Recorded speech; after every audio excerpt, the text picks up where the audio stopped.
Uncle Charlie Smith was a railroad man.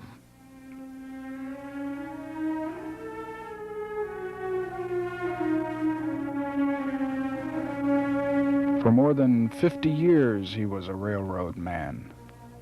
The Katy, up around Kansas City, down into Texas and across Oklahoma.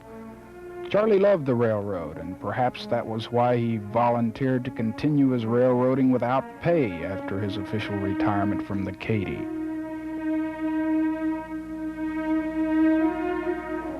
Charlie took pride in his newfound job, and every day his wife Loja would see him off, rain or shine, and there's a lot of both up in Parsons, Kansas.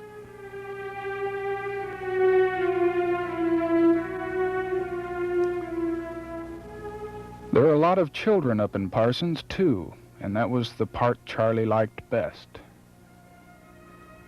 The kids who came to the park to ride the train that Uncle Charlie loved to engineer up the long straightaway to the Big Pecan, then past the drinking fountain and over the bridge.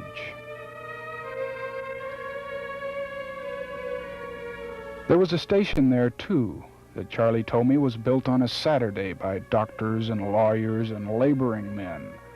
Charlie spoke highly of the Kiwanis Club. That was his pronunciation, and it seemed to fit with the simple setting of a children's train in a small-town park maintained by a small-town civic club and run by an aging, generous man who made it a habit of slipping kids onto the back of the train when he sensed that they were without the 10-cent fare. The Kiwanis didn't know about that, but Charlie would have told them had they asked.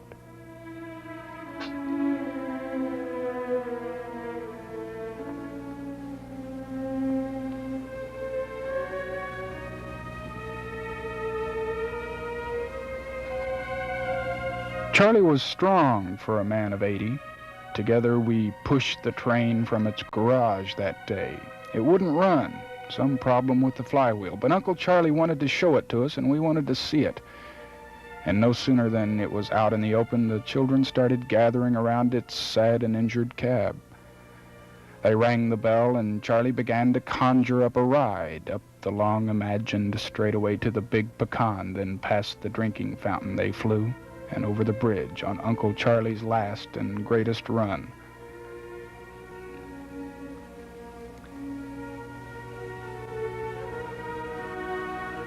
You see, it was not to be that the children in Parsons would ever again ride the bright red train around the park with Uncle Charlie at the throttle. The replacement flywheel didn't come last summer, and as weeks turned into months, Uncle Charlie began to fade.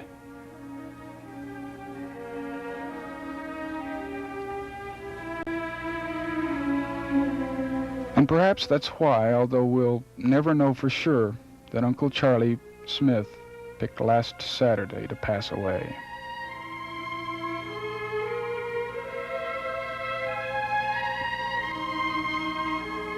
Tomorrow he'll be buried in a place not far from these narrow tracks. And again next summer the lusty sounds of the whistle and the bell and the clatter of Uncle Charlie's train will fill the park in Parsons, Kansas. And next summer the passengers will all remember Uncle Charlie.